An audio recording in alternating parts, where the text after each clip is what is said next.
El propósito de esta sesión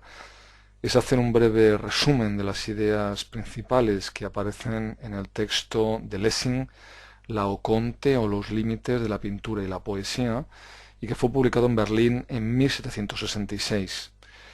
Un ensayo, como veremos, que plantea una serie de preguntas que, mantienen hoy, que duda cabe, cierta actualidad y cuyo eje es, como su propio título indica, las fronteras, los límites entre distintos medios de expresión y en concreto entre la pintura y la poesía. Una cuestión que, como comentaré muy brevemente al final, volverá a aparecer con cierta intensidad a lo largo del siglo XX en algunos textos de Greenberg, Arnheim o de la Volpe, entre otros muchos. En un nivel más amplio, subyacería también en este ensayo la cuestión de la unidad de las artes, una cuestión que, recordemos, había sido analizada por Charles Bateau en 1746 en su texto Las bellas artes reducidas a un mismo principio. Lessing nació en 1729 en Kamenz, ciudad situada al este del actual, de lo que hoy es el Estado Libre de Sajonia, en Alemania. Cursó estudios de medicina y teología para centrarse finalmente en la escritura, siendo autor de importantes escritos de filosofía de la religión, crítica literaria, poesía, drama, y siendo también autor de numerosos textos sobre bellas artes y teoría estética, entre los que sin duda destaca el texto que vamos a comentar en esta sesión, Laoconte o los límites de la pintura y de la poesía, como decía antes, de 1766. Tampoco podríamos olvidar la faceta de traductor de Lessing, quien llevó a cabo la traducción al alemán de diversas obras del teatro francés, inglés y español. Por ejemplo, tradujo La vida es sueño de Calderón de la Barca, un autor Calderón que, como veremos, en otras sesiones será muy apreciado por la estética alemana. Era sin duda uno de los escritores favoritos, por ejemplo, de Schelling. También tradujo Lessing algunos ensayos como de The Analysis of Beauty de William Hogarth en 1754, una edición para la que el propio Lessing escribió un brillante prólogo. Laoconte o los límites de la pintura y la poesía, como decía, fue publicado en Berlín en el año 66, siendo el que vemos en la imagen uno de los ejemplares de aquella primera edición. No obstante, para el desarrollo de esta sesión voy a emplear la traducción castellana de Enrique Palau en la editorial Orbis, publicada en 1985, correspondiendo precisamente a esta edición los números de página que iremos viendo a lo largo de la presentación. Laoconte es un libro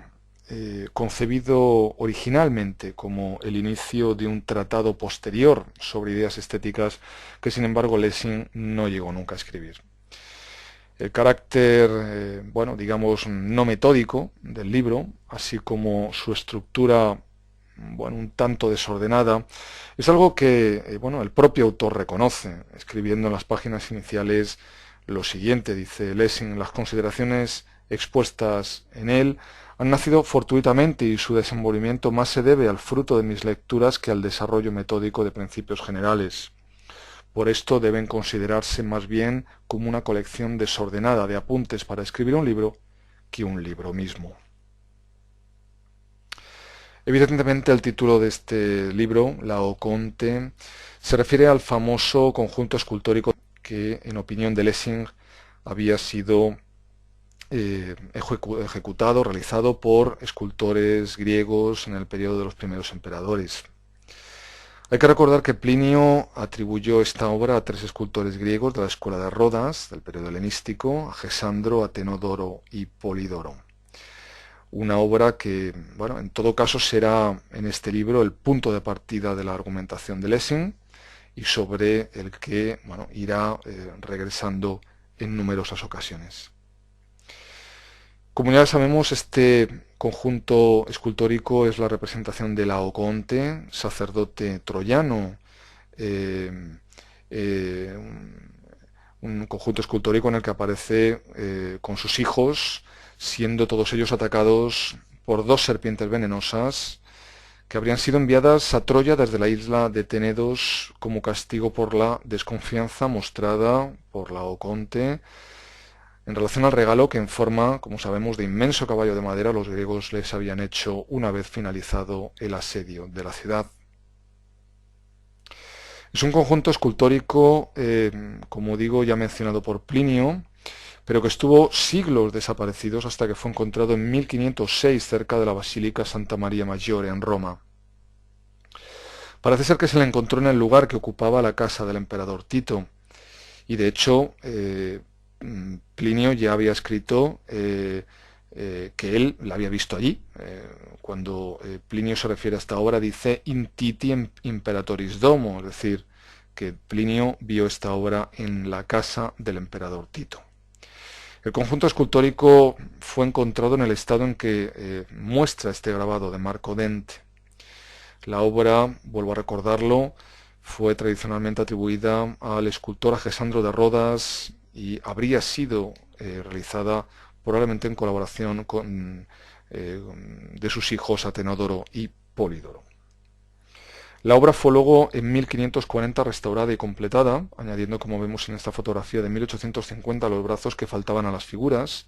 estado en el que permaneció hasta que décadas más tarde esas adiciones fueron eliminadas, pero es así, como la vemos en esta imagen, como debió contemplarlo Lessing en su visita a Roma. En el año 1906 se encontró un fragmento del brazo de Laoconte en una posición, como vemos, muy diferente a como se habían imaginado los antiguos restauradores. En 1957 se decidió reintegrar este fragmento al conjunto y ya en el año 1980 las restauraciones de los brazos de los hijos de Laoconte fueron eliminadas, quedando finalmente en el estado en el que puede ser contemplado actualmente en Roma. Como es bien sabido, el tema de Laoconte es continuo en la historia del arte. Lo vemos, por ejemplo, presente en las pinturas pompeyanas, de una manera muy recurrente, como en esta representación situada en la casa de Menandro, de la familia Di Popea. También aparece, por ejemplo, en estas miniaturas del Códice Vaticano, o en este grabado del propio Marco Dente de 1510, y que sin duda denota la influencia del conjunto escultórico encontrado 4 años antes, como decía, en el año 1506. Pero quizá la obra, en mi opinión, más impresionante sobre este tema sea este cuadro de El Greco, realizado entre 1610 y 1614. No obstante, el Laoconte de Lessing no está centrado exclusivamente en el estudio y comentario de este conjunto escultórico, sino que, lo que le interesa a Lessing es ante todo abordar la cuestión de los límites de la pintura y de la poesía. Unos límites que, como iremos viendo, habían ido siendo suprimidos a lo largo de la historia y que Lessing precisamente va a tratar ahora de reivindicar con este texto. Las diatribas sobre la comparación entre pintura y poesía y sobre la superioridad de una u otra eran muy antiguas ya y fueron recuperadas con intensidad en el Renacimiento. Así, por ejemplo, Leonardo da Vinci en su Tratado de la Pintura ya ofreció ciertas explicaciones para justificar la superioridad de la pintura frente a la poesía. Por otra parte, hay que recordar que en el contexto francés, Diderot ya se había interesado por el mismo tema en su Carta sobre los sordomudos, publicada en 1751, volviendo de nuevo sobre esta cuestión en sus ensayos sobre la pintura publicados en el año 66, exactamente el mismo año en el que Lessing publicará su Laoconte. Diderot se referirá precisamente también al Laoconte, a este texto de Lessing, en su escrito Pensamientos sueltos sobre la pintura, la escultura y la poesía, para que sirvan de epílogo a los salones, y que será publicada ya más tarde en 1777. En primer lugar, lo que va a cuestionar Lessing en este texto, el punto de partida de este texto, es el cuestionamiento de esta locución, ut pictura poesis, que podríamos traducir pues, como la poesía como la pintura, o como la pintura, así es la poesía, y que aparecía ya en Horacio en su epístola, como sabemos, a los Pisones, también conocida como Ars Poetica. Y puede que el más claro antecedente y origen del tópico horaciano sea la frase la poesía es pintura que habla y la pintura poesía muda de Simónides de Ceos, aquel poeta lírico griego que vivió, como sabemos, entre el siglo VI y V antes de Cristo, y al que en ocasiones, no sin ironía, Lessing llamará el Voltaire griego. Pero regresemos de nuevo a la locución ut pictura poesis, con la que Horacio apuntaría a la noción de mímesis en el sentido aristotélico y a su propuesta de que la finalidad esencial del arte es, ante todo, la imitación de la naturaleza. Consigna, recordemos, que fue uno de los fundamentos principales, uno de los elementos claves del clasicismo estético. Con ut pictura poesis, lo que se propondría es, pues, que la poesía debería conseguir la suficiente capacidad de evocación como para suscitar en el espectador la misma sensación que sobre el espectador produce una pintura. Una indistinción entre poesía y pintura que se basaría en la completa similitud de los efectos que sobre el espectador, como digo, poesía y pintura o artes plásticas en general debieran producir. Y eran muchos, muchísimos, diría yo, los defensores en la época de Lessing de lo propuesto por la locución ut pictura poesis, y entre los que podríamos destacar al conde de Caylus, un intelectual de gran peso e influencia, y que precisamente morirá apenas un año antes de la publicación del Laoconte de Lessing. Y también deberíamos mencionar a Winckelmann, y quien de hecho también había escrito sobre el conjunto escultórico del Laoconte en su obra de la imitación de las obras en la pintura y escultura, publicada en 1755, y luego también en su obra Historia del Arte en los tiempos antiguos de 1764. Pensador quien también debatió con gran intensidad sobre la cuestión de los límites entre poesía y pintura. Razones por las que, evidentemente, Lessing hará en su ensayo numerosas alusiones a estos trabajos anteriores de Winckelmann. Sin embargo, frente a la consigna horaciana de ut pictura poesis, defendida, como ya he señalado, por muchos, para Lessing, pintura y artes plásticas difieren tanto por los objetos que imitan como por la manera de imitarlos. Así, y acerca de los que no creían en la existencia de esta diferencia, es decir, los partidarios del ut pictura poesis, escribirá Lessing lo siguiente. Tan pronto fuerzan a la poesía a entrar en los estrechos límites de la pintura, como dejan ocupar a la pintura la vasta esfera de la poesía. Según ellos, todos los derechos de la una son derechos también de la otra. Todo lo que agrada o desagrada en la primera debe necesariamente agradar o desagradar en la segunda. Y embebidos en esta idea, dictan en el tono más dogmático las más débiles sentencias. Por ejemplo, cuando, al comparar las obras en las que el pintor y el poeta tratan un mismo tema, observan como falsas las discrepancias de expresión, acusando ya a uno, ya a otro, según sientan mayor gusto por la pintura o por la poesía. Lo cual, añade Lessing, habría tenido una desagradable consecuencia. Es decir, la consigna ut pictura poesis habría finalmente acabado por desarrollar en la poesía la manía de describir y en la pintura el afán de la alegoría, queriendo hacer, dice Lessing, de la primera, de la poesía, un cuadro parlante y de la otra una poesía muda.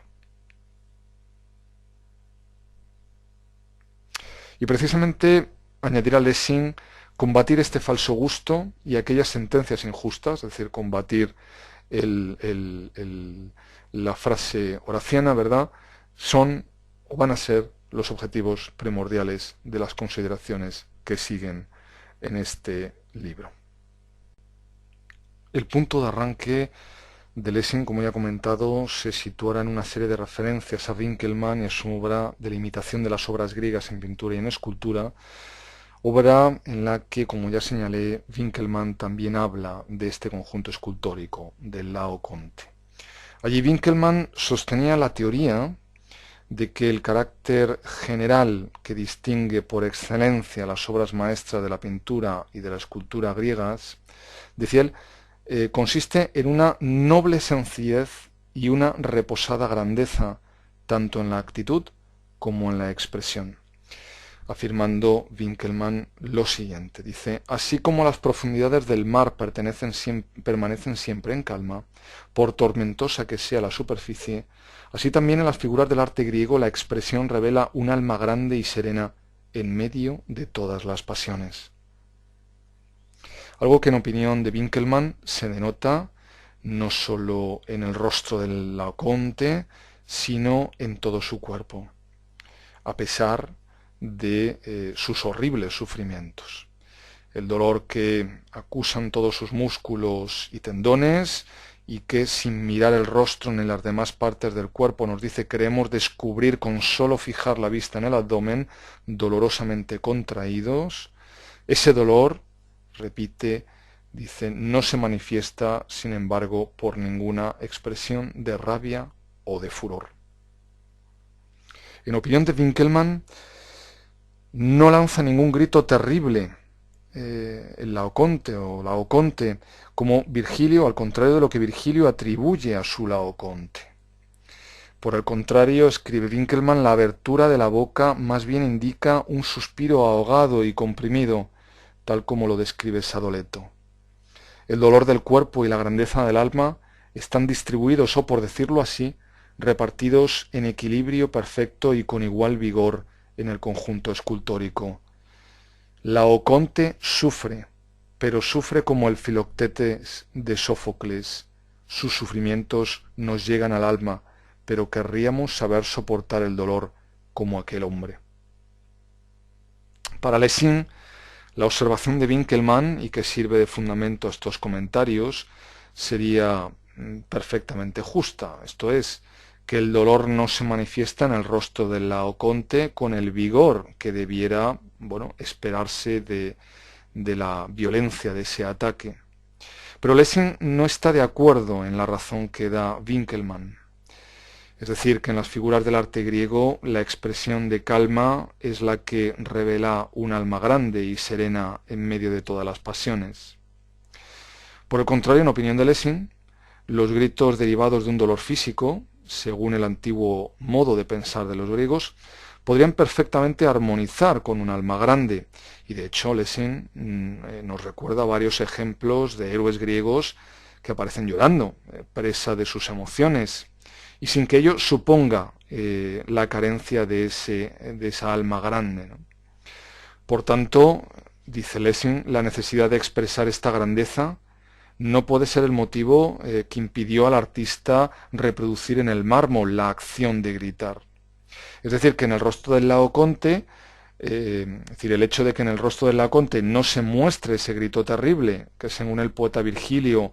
Laoconte profirió al verse atacado por las serpientes, no puede tener su causa en la presuposición de que la calma en la expresión es la única que revela un alma grande, y por tanto no puede ser ese el motivo que llevó al escultor a apartarse de lo que escribió el poeta Virgilio, quien, como digo, insisto en recordarlo, sí que presentó al Laoconte lanzando un grito terrible. Para Lessing, el artista o los escultores se habrían visto obligados a atenuar el dolor, a reducir los gritos, convirtiéndolos más bien en suspiros, pero no porque la acción de gritar denotase bajeza de alma, como parece sugerir Winckelmann, sino porque la acción de gritar en realidad lo que habría hecho es desfigurar el rostro y lo habría convertido en algo repulsivo. algo que desde luego el artista griego no podría tolerar, dado que éste siempre trató de representar el más alto grado de belleza. La simple abertura de la boca, nos dice Lessing, sin hablar de la violencia y fealdad de las contracciones y de la deformación de las partes del rostro, se habría convertido en una especie de mancha y en la escultura habría aparecido como una cavidad generadora del efecto, dice Lessing, más desagradable del mundo. Por eso el artista o los escultores habrían tenido que atenuar a su mínimo grado la expresión del dolor corporal. Y de ahí que en la práctica artística griega la cólera era convertida siempre en severidad. Es decir, que para Lessing la representación de ese rostro gritando simplemente habría desfigurado el rostro de un modo repulsivo. Algo, como digo, incompatible con la premisa del arte griego, para quien la belleza fue la ley suprema de las artes plásticas y a ella todo lo subordinaba. Y de ahí que en la plástica griega la cólera, como digo, fuese siempre convertida en severidad y la aflicción siempre atenuada, siempre llevada a la sutil tristeza. Y hace a este respecto Lessing una bonita observación acerca del cuadro El sacrificio de Ifigenia del pintor griego Timantes, una obra lamentablemente perdida, pero que representaría una escena quizá parecida a esta que vemos en esta pintura mural pompeyana. Según la leyenda, aquel cuadro de Timantes representaba a Ifigenia cerca del altar para ser sacrificada. En esa escena se hallaría Calcas, el sacerdote, pintado con un rostro lleno de tristeza. Allí también estaría Ulises, pintado con un rostro aún más triste que Calcas. Cerca de él, el tío de Ifigenia, Menelao, con toda la aflicción que era posible poner en su semblante. Pero el pintor tenía que pintar en esta misma escena también al padre de la princesa Ifigenia, Agamenón, el cual debería mostrar un rostro mucho más entristecido que los anteriores. Sin embargo, y como comenta Plinio, después de haber pintado el dolor de todos los presentes y agotados todos los rasgos de la tristeza, el artista no pudo más que velar el rostro del padre, porque no podía representarlo con más dolor, no lo podía representar a la vez o a su vez con la dignidad que le es o que le sería propia. Y de hecho, según podríamos seguramente experimentar en aquella pintura perdida, el artista no habría sido capaz de representar la amargura o mayor amargura en aquel rostro. Y de ahí que, de alguna manera, y tratando de que el cuadro, de que el rostro de este personaje pudiera de alguna manera mostrarnos más dolor del que sería posible de hecho representar a través del medio pictórico, no habría hecho más que taparle el rostro. Pero a Lessing no le convencen en realidad estas explicaciones. Para Lessing, Timantes conocía los límites que las gracias asignaban a su arte y sabía que la desesperación que correspondía a Agamenón como padre se debía expresar por contracciones siempre feas. La desesperación pintada en ese rostro, dice, habría sido causa de envilecimiento y de deformidad. Lessing interpreta pues la decisión de Timantes de tapar el rostro de Agamenón, afirmando que lo que no debía pintar había que hacerlo adivinar. En una palabra, esta ocultación del rostro del personaje habría sido realmente un sacrificio que el artista habría hecho a la belleza. Ejemplo que demostraría no cómo debe llevarse la expresión más allá de los límites del arte, es decir, no se debe llevar la expresión más allá de los límites del arte, sino que ésta debe someterse a la ley suprema del arte, es decir, siempre debe someterse a la ley de la belleza.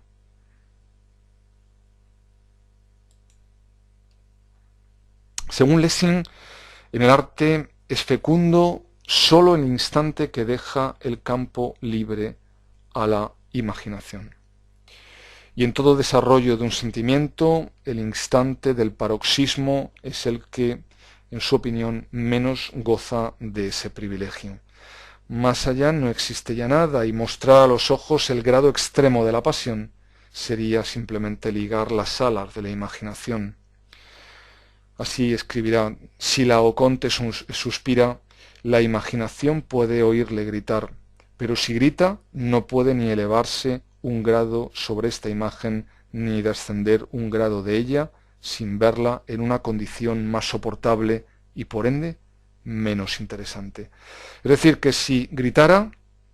la fantasía no podría elevarse por encima de la impresión sensible, y con ello ésta se vería obligada, digamos, a descender a imágenes más débiles y a abrigar el temor de que éstas fuesen o sean el límite de la plenitud visible de la expresión.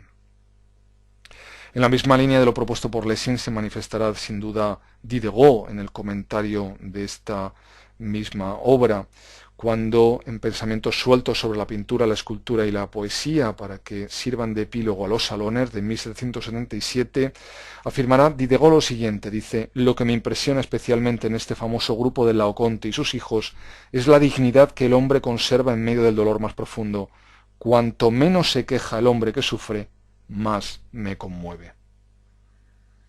De todo ello, concluye Lessing, el arte no debe representar nada que se conciba como transitorio.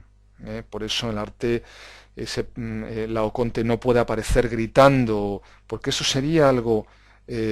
puramente transitorio. Pone Lessing un ejemplo en relación a este retrato de Julien Offray de Lamétrie. Lamétrie, dice Lessing, se dejó retratar sonriendo, a imitación de Demócrito, pero sin embargo ante esta representación solo vemos a de Lamétrie riendo la primera vez que vemos el cuadro, o que vemos el grabado en este caso. Obsérvesele a menudo, dice Lessing en relación a la pintura, y el filósofo se convertirá en un fatuo y su risa en una contorsión. Igual sucede con la acción de gritar. Diderot coincidirá nuevamente con Lessing cuando afirme en sus ensayos sobre la pintura que un retrato puede tener el aire triste, sombrío, melancólico, sereno, porque estos estados son permanentes, pero un retrato que ríe carecerá siempre de nobleza, carecerá siempre de carácter, incluso a menudo de verdad, y por consiguiente será una necedad. ¿Y por qué? Pues porque, decía Diderot, la risa es pasajera, solo reímos ocasionalmente, pero no somos de estado risueño. Para Lessing, en la imitación material del arte, la sola continuidad aparente cambiaría el grito en debilidad, convertiría en temor infantil al dolor. Y eso sería precisamente lo que, en su opinión, el escultor del Laoconte habría tratado de evitar, aun cuando la acción de gritar no hubiese incluso perjudicado la belleza de su obra. Son muchos, desde luego, los ejemplos que Lessing encuentra en la historia del arte griego de esta moderación. Cita, por ejemplo, a Timómaco, pintor griego oriundo de Bizancio, de la época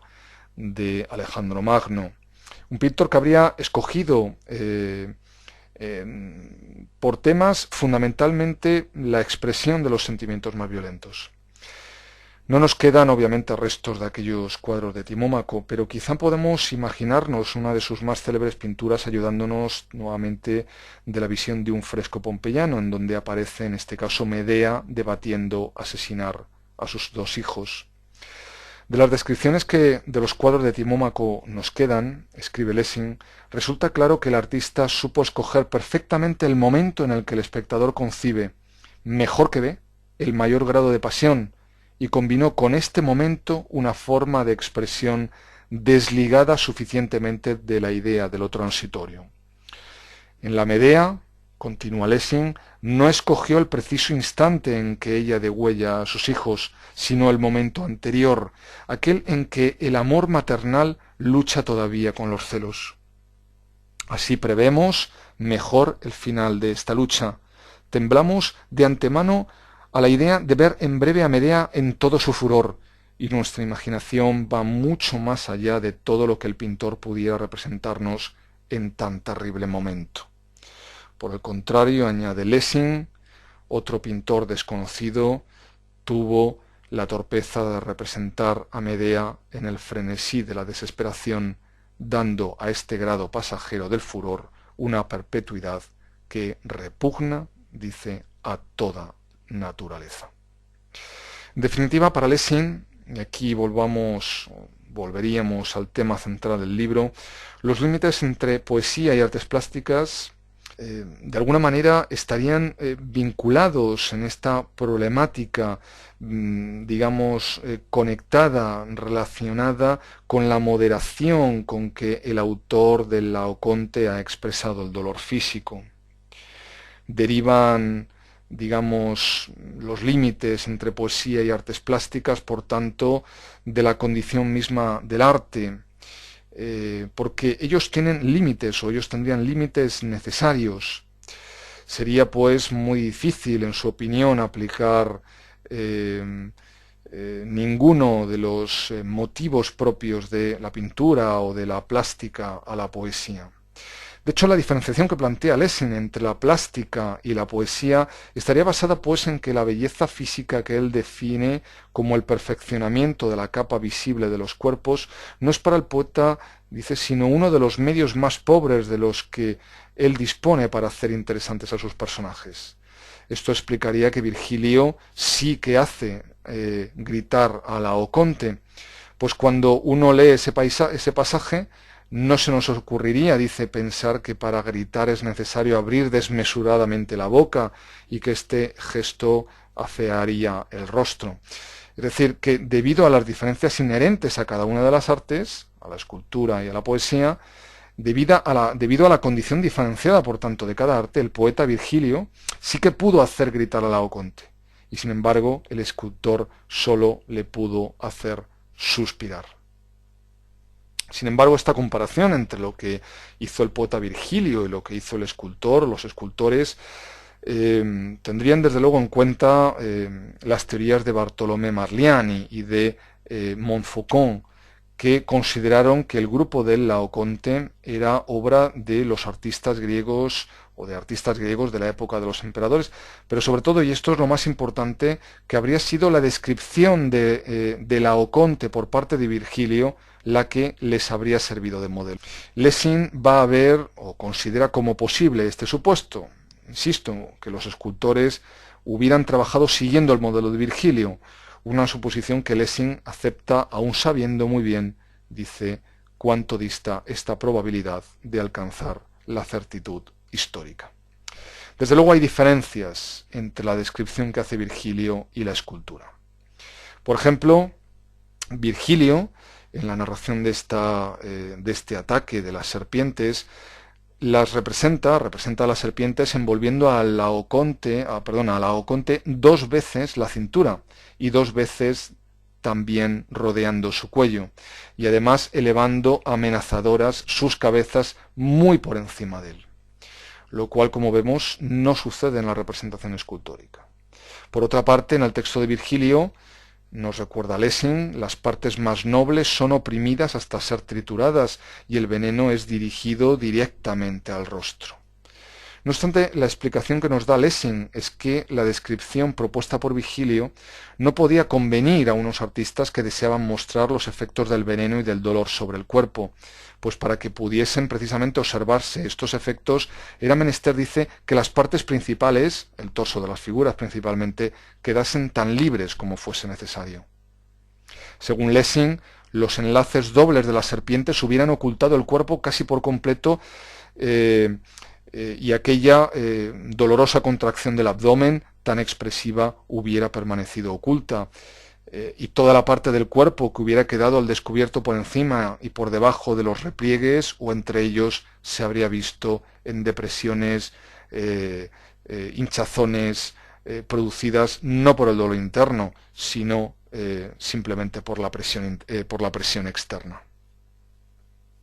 En opinión de Lessing, los escultores antiguos previeron que, en este caso, su arte, es decir, la escultura, la plástica, exigía un cambio radical llevando los enlaces del cuerpo y cuello a los muslos y pies, de modo que podían cubrir y asir todo cuanto fuese preciso sin estorbar la expresión. Lo mismo para Lessing podríamos decir de la desnudez de las figuras. Desde luego Laoconte en el texto de Virgilio es presentado vestido, como es lógico, con sus adornos sacerdotales. Y nuevamente aquí residiría una diferencia fundamental entre la poesía y la plástica, entre la poesía y la escultura. En el poeta el vestido no es tal vestido, dice nuestra imaginación ve a través de este. Sin embargo, el artista, el escultor en este caso, tenía que abandonar esta idea accesoria, aunque sólo ornara a Laoconte con la simple banda sacerdotal, escribe Lessing, la expresión de la belleza hubiera quedado considerablemente empobrecida. La frente, por ejemplo, hubiese sido cubierta en parte, y la frente, enfatiza Lessing, es el centro de la expresión. En su opinión, por tanto, con el vestido habría pasado lo mismo que decir, que con el rechazo de la expresión del grito, es decir, los escultores habrían sacrificado, digamos, la descripción, algunos de los elementos de la descripción planteada por Virgilio, sacrificando estas características a la expresión de la belleza. Por tanto, y en el marco de la hipótesis de que el autor o autores de este conjunto escultórico hubieran imitado al poeta Virgilio, los artistas habrían tenido que trasladar el modelo de un arte a otro, imitando el escultor al poeta, pero sólo hasta donde le permitían hacerlo el fin y los límites de su arte. En todo caso, como hemos visto, incorporando ideas particulares, siendo precisamente estas ideas particulares que se revelan en las diferencias entre la obra plástica y el modelo poético propuesto por Virgilio, las que acreditarían que los escultores fueron tan eximios, tan excelentes en su arte como el poeta lo fue en el suyo. En definitiva, todo esto le sirve a Lessing para concluir que esa máxima, tan defendida por los partidarios de la horaciana ut pictura poesis, de que una buena descripción poética debe producir una buena pintura y que sólo será buena descripción aquella que el artista pueda representar en todos sus rasgos, tiene o tendría evidentemente sus límites. Por el contrario, para Lessing, cada rasgo empleado por el poeta en su descripción no podría producir el mismo efecto en la superficie de un cuadro o en el mármol de la escultura. De modo que si los escultores tuvieron que separarse de la descripción que hace Virgilio, fue sobre todo porque la imitación de todos los rasgos utilizados por el poeta habría, como decía antes, originado defectos en la obra artística. Para Lessing, sin embargo, si la hipótesis fuera la contraria, es decir, que el conjunto escultórico hubiese sido anterior al poema de Virgilio y que hubiese sido Virgilio el imitador de los artistas plásticos o de los escultores, entonces, dice, no hubiera tenido sentido que el poeta se hubiese separado tanto de la descripción dada por el conjunto escultórico, pues, escribe, hubiese imitado el grupo con toda fidelidad y en todos sus menores detalles. Para Lessing son, pues, totalmente cuestionables las consideraciones sobre las relaciones entre poesía y pintura, manifestadas, por ejemplo, por Joseph Spence, autor del texto Polymetis, en el que afrontaba la relación entre las obras de la antigüedad y los poetas romanos. Según Lessing, dice, de las semejanzas que tienen entre sí la poesía y la pintura, Spence tiene formada la idea más peregrina. Según él, estas dos artes se llaman tan estrechamente unidas en la antigüedad que siempre han marchado cogidas de la mano y que jamás el poeta habría perdido de vista al pintor, ni el pintor al poeta. Parece no haberle preocupado, matiza Lessing, el hecho de que la poesía sea la más amplia de las dos artes, que se vale de medios que la pintura no podría alcanzar.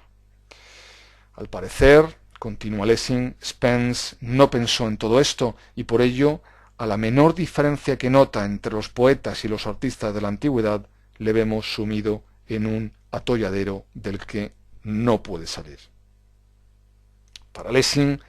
El problema de Spence es que habría admitido de buenas a primeras que nada es bueno en una descripción poética si no puede trasladarse de modo adecuado a un cuadro o a una estatua, es decir, lo inferido en última instancia por el ut pictura poesis. Y justo defendiendo una vía contraria, Lessing lo que hace es pedir a los poetas que se abstengan de enriquecer sus obras sirviéndose de lo que la pintura emplea por necesidad. Necesariamente Lessing también tendrá que arremeter contra el conde de Caylus. De hecho, este exigía que el artista plástico, el pintor o el escultor, debía familiarizarse estrechamente con el poeta, que a la vez fuese mejor pintor, es decir, con Homero. Es más, para el conde, el mérito del poeta podría determinarse fundamentalmente en función de la utilidad que éste ofrecía al pintor, es decir, en función del número de cuadros que fuese capaz de ofrecer al pintor. Esto es algo que defendió en este libro publicado en 1757, en donde afirmó Caylus lo siguiente. Siempre se ha dicho que a medida que un poema contiene más imágenes y acciones, ocupa un rango más elevado en poesía. Esta reflexión me ha inducido a pensar que el cálculo de los diferentes cuadros que ofrecen los poemas podía servir para comparar el mérito respectivo de poemas y poetas. El número y el género de cuadros que ofrecieran estas grandes obras habrían sido una especie de piedra de toque o más bien una balanza exacta para apreciar el mérito de estos poemas y el genio de sus autores. Para Lessing, sin embargo, esta idea caería por su propia base. Y la explicación que nos da Lessing es extremadamente sencilla, afirmando que un poema, sin ser descriptivo, puede ser para el artista muy fructuoso y por el contrario, otro muy descriptivo podría no llegar a ofrecerle ningún tema. Es decir, que hay hechos que son susceptibles de ser pintados, pero hay otros que no lo son. No obstante, para comprender a fondo el posicionamiento de Lessing a este respecto, tenemos necesariamente que detenernos, también aunque sea solo durante un instante, en un concepto clave que Lessing considera problemático en el uso que se estaba dando o sobre el que se estaba planteando en aquella época. Este concepto es el de cuadro poético. Para Lessing, un cuadro poético no es necesariamente aquel que puede trasladarse a la tela por el pintor, aunque era así como Caylus y otros muchos entendían y estaban empleando este término. Matizando mucho más el significado de este concepto, Lessing considera que en el ámbito de la poesía, lo que en la actualidad llamamos cuadro poético, dice, los antiguos lo denominaban fantasía, como puede verse, por ejemplo, en Longino. Para Lessing hubiese sido mucho mejor que los modernos tratados de poesía hubiesen empleado esta palabra en lugar de la palabra cuadro, que en todo caso Lessing define de la siguiente manera: todo rasgo o unión de rasgos por medio de los cuales el poeta nos hace sensible su objeto, de modo que la imagen de éste queda impresa en la imaginación más claramente que las palabras empleadas para significarla. Se trata, pues, de un rasgo, de una unión de rasgos que produciría casi el mismo grado de ilusión que el cuadro material. Sin embargo, en opinión de Lessing, si en vez de hablar de cuadros se hubiese mantenido el concepto o el término de fantasía poética, de esta manera las fantasías poéticas no hubieran sido sometidas tan fácilmente por nadie a las condiciones de una pintura material, pues desde el momento en el que se dio a estas fantasías el nombre de cuadros poéticos, dice Lessing, se estableció la base para inducirnos a cometer un error. En todo caso, las críticas que Lessing lanza contra Caylus son muy variadas y van más allá, de hecho, de estos aspectos. Una especialmente curiosa, en que señala también elementos de diferencia esencial entre pintura o entre plástica y poesía, tiene que ver con el hecho de que Homero creó dos especies diferentes de personajes y acciones, visibles e invisibles. Según Lessing, la pintura no podía adoptar esta diferencia, porque en ella todo ha de ser visible, y visible, nos dice, del mismo modo. Sin embargo, nos recuerda Lessing, el medio de que se vale la pintura para darnos a entender que tal o cual parte de un cuadro debe ser considerado invisible, consiste en el empleo, como vemos también en este ejemplo, ¿verdad?, de una ligera nube con la cual rodea o separa la parte de la composición en que se encuentran los demás personajes de la escena. Según Lessing, al parecer la idea de esta nube fue tomada de Homero, pues cuando en lo más reacio del combate uno de los héroes más importantes se haya expuesto a un peligro que sólo puede evitar una potencia divina, el poeta entonces le salva de este peligro haciendo que quede envuelto en una densa nube o en las sombras de la noche, y por obra de su divinidad protectora, así es como París es salvado por Venus. Lessing nos recuerda que Caylus no deja de recomendar con insistencia la importancia de esta neblina, de esta nube, cuando le propone Caylus la ejecución de un cuadro que represente o tenga que representar tales acontecimientos. Sin embargo, esto es algo que a Lessing no le deja de sorprender, pues de ningún modo era esta la idea del poeta, concluyendo que esto se llamaría simplemente traspasar los límites de la pintura. Para Lessing, en la poesía se trata de una especial manera poética de expresarse que no significa sino hacer invisible, pero en la obra pictórica no cumple otro objeto que el de llamar la atención de los espectadores diciéndoles debéis imaginarlo como si fuese invisible. Por tanto, para Lessing, no solamente la nube en los pintores es un artificio de mera convención, en modo alguno natural, sino que además tampoco tiene este signo arbitrario el sentido netamente definido que como tal nube debe tener, ya que tanto lo emplean los pintores para hacer invisible lo que antes era visible, como para volver visible lo que antes era invisible. En todo caso, y volviendo a la cuestión esencial del Laocoonte, para Lessing el artista tiene que renunciar a toda clase de objetos que sean del exclusivo privilegio del poeta. Así, por ejemplo, nos dice la oda de Dryden a la fiesta de Santa Cecilia,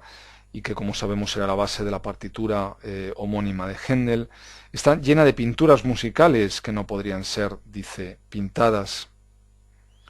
Para concluir diciendo que no quiero embrollarme en ejemplos que a fin de cuentas no nos enseñan otra cosa sino que los colores no son sonidos y que el oído no es la vista. Para Lessing, por tanto, la pintura se valdría para sus imitaciones de medios o signos del todo diferentes que los de la poesía, siendo los suyos formas y colores y siendo, por tanto, su dominio el espacio, y los de la poesía sonidos articulados cuyo dominio sería el tiempo. Así, por tanto, los cuerpos, con sus propiedades visibles, serían los objetos propios de la pintura. Y tengamos en cuenta que los cuerpos para Lessing son los objetos o sus partes que existen unos al lado de otros en el espacio. Por otra parte, las acciones serían los objetos propios de la poesía. ¿Y qué son las acciones? Pues los objetos, nos dice, o sus partes que se suceden unos a otros. Pero lo más importante es que Lessing nos recuerda que la pintura, sin embargo, puede imitar también acciones, pero solamente por vía indirecta, sugiriéndolas por medio de los cuerpos. En su opinión, la pintura, obligada a representar en sus composiciones lo coexistente, no puede servirse sino de un solo momento de la acción, y por lo tanto debe escoger procurando que el momento sea el más fecundo y el mejor para dar a comprender los momentos que preceden y los que siguen. Por tanto, la pintura, las acciones sucesivas, en tanto que son tales, no pueden servirle de objeto, sino que debe contentarse únicamente con pintar acciones simultáneas, coexistentes, o con simples cuerpos que, por sus diversas posiciones, dejen adivinar una acción. Quedando pues establecido que el tiempo es el dominio del poeta, como el espacio es el dominio del pintor. No obstante, Lessing reconoce que en los grandes cuadros históricos el momento escogido es casi siempre un poco extenso y que entre las obras muy ricas en personajes quizá no se hallará una sola en que cada uno de estos personajes tenga de modo exacto el movimiento y la acción y la actitud que debiera en el momento de la acción principal, pues para algunos de ellos resulta algo anterior y para otros algo posterior al instante principal. Sobre este particular, Lessing trae a colación una observación que hizo el pintor Rafael Mengs a propósito de los vestidos en los cuadros de Rafael, y que cita el propio Lessing. Dice: todos los pliegues tienen una razón de ser en Rafael. Unos están motivados por su propio peso y otros por la acción de los miembros. A veces su disposición descubre cómo estaban antes, y hasta en esto también ha puesto el pintor cierta intención. Así vemos por los pliegues si una pierna o un brazo estaba hacia adelante o hacia atrás antes del movimiento plasmado por el artista, si el miembro antes plegado se ha extendido o se extiende, o bien si antes extendido se pliega ahora. Sería pues indiscutible que el artista ha reunido en uno solo dos momentos diferentes. Algo que, sin embargo, para Lessing no sería en absoluto reprochable, pues en todo caso existe, nos dice, una cierta o una, bueno, más bien, digamos, recíproca indulgencia en los límites comunes entre plástica y poesía, que permite, dice, pequeñas incursiones en el terreno o dominio de uno u otro. Sin embargo, Lessing reconoce que a la afirmación del tiempo, la acción, en definitiva, es el dominio del poeta. Se le puede objetar que los signos que emplea la poesía no sólo se siguen los unos a los otros, sino que además son susceptibles de representar cuerpos tal como existan en el espacio. Y el ejemplo por excelencia de esta afirmación sería el escudo de Aquiles que Homero describe. Ciertamente, reconoce Lessing, Homero ha descrito ese escudo con más de 100 soberbios versos que nos pintan su materia, su forma y todas las figuras que adornaban su enorme superficie, y con tanta precisión y tal exactitud que no ha sido difícil a los artistas modernos hacernos un dibujo fiel a esta descripción en todas sus partes. Ciertamente el escudo de Aquiles, descrito por Homero, es de tal precisión que ha sido posible, efectivamente, incluso que artesanos de todas las épocas hayan creado sus propias versiones, como es el caso de esta que vemos en la imagen creada por Philip Rundle en 1821, o esta otra interpretación de Angelo Monticelli y dibujada en torno a 1820. Ciertamente la descripción que Homero hizo del escudo de Aquiles es tan magnífica que no en vano es considerada como el paradigma de la ékfrasis, es decir, de la representación con palabras de una imagen. Y también apunta Lessing la causa principal por la que Homero fuese considerado desde la antigüedad misma como un maestro en pintura. Sin embargo, para Lessing, en esos más de 100 versos, Homero describe el escudo no como un objeto terminado y perfecto, sino conforme, dice, se va construyendo. Por consiguiente, Homero se habría valido aquí también del artificio que consiste en hacer consecutivo lo que hay de coexistente en su objeto, y por tanto de no haberse salido de lo que sería el objeto propio de la poesía, es decir, el tiempo, es decir, la acción. Es decir, que Homero habría en esos 100 versos convertido en realidad la descripción de un cuerpo, de un objeto, en una acción. En definitiva, y siempre en opinión de Lessing, en estos versos dice: no es el escudo lo que vemos, sino el artista divino ocupado en fabricarlo. Es a Vulcano, junto a la forja, con el martillo, y las tenazas a quien vemos transformar en láminas el tosco metal para ver luego cómo surgen del cobre una tras otra bajo su hábil martillo las imágenes que lo adornan. Algunas páginas más adelante, y en relación ya a otras cuestiones, Lessing hará mención de nuevo a la diferencia entre la pintura y la poesía, vinculándola, en este caso, a la fealdad de las formas, ideas que serán atentamente analizadas por Rosenkranz, como veremos, y los demás teóricos del Orfeo muchos años más tarde. Según Lessing, la pintura, como artificio imitativo, puede traducir la fealdad, pero como arte no puede representarla. Debe limitarse solamente a los objetos que despiertan o despierten sensaciones agradables. Por el contrario, la poesía sí que podría representarlas, dado que en ella pierden casi todo su efecto repelente. Es decir, que aquí, en relación al concepto de lo feo, de la fealdad, Lessing vuelve a incorporar otra diferencia específica, otra diferencia que separa, que diferencia radicalmente poesía y plástica. En definitiva, y ya para terminar,